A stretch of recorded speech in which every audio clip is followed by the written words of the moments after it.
2022 Toyota Highlander.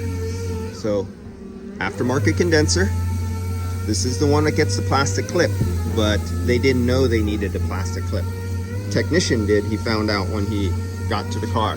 So, 2022 Toyota Highlander.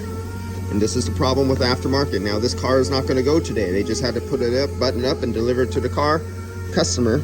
But that's not going to happen because somebody told the insurance company to use aftermarket. I mean, somebody told, oh shit, I already said it.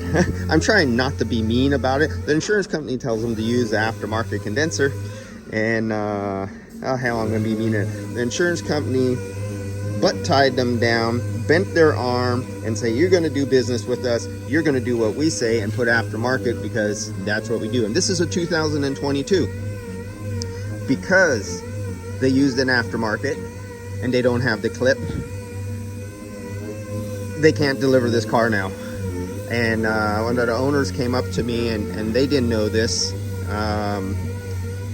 They caught me outside because I was doing another vehicle, and said I was going to have another one ready there for you. So that makes me lose two. That means I have to come back here. I could have banged out two. I was supposed to bang out two at one time.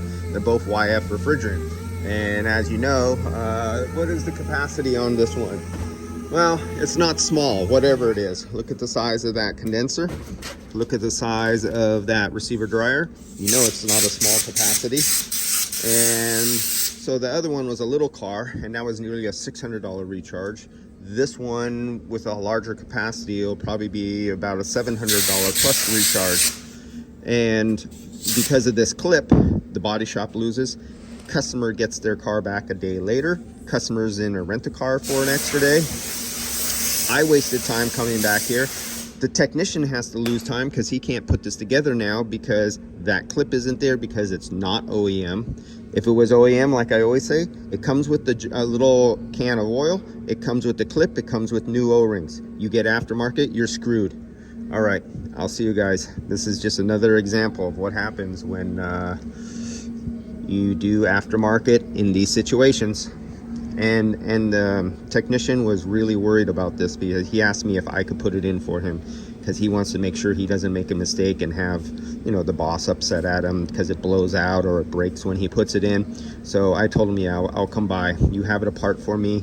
I can't come today because I'm too busy, but I will be able to come tomorrow when the clip, even if the clip comes at the end of the day, I'm just too busy, but I will be able to get you guys tomorrow, and I'll put it together for him and make sure he sees and watches me really good because I think this was only his second clip and he's had problems before, and you know, the technician doesn't want to get yelled at or, you know, accused of breaking it or having a problem. So I'll do it for him. And usually I have an extra clip in my glove box, but my car's getting repaired and it's in my glove box, not in my other car. So I couldn't bail them out. Otherwise I would have thrown a Toyota clip on here factory and got this car out. But because of a clip and me not having it with me because I'm in a different car, I lose. All right, see you.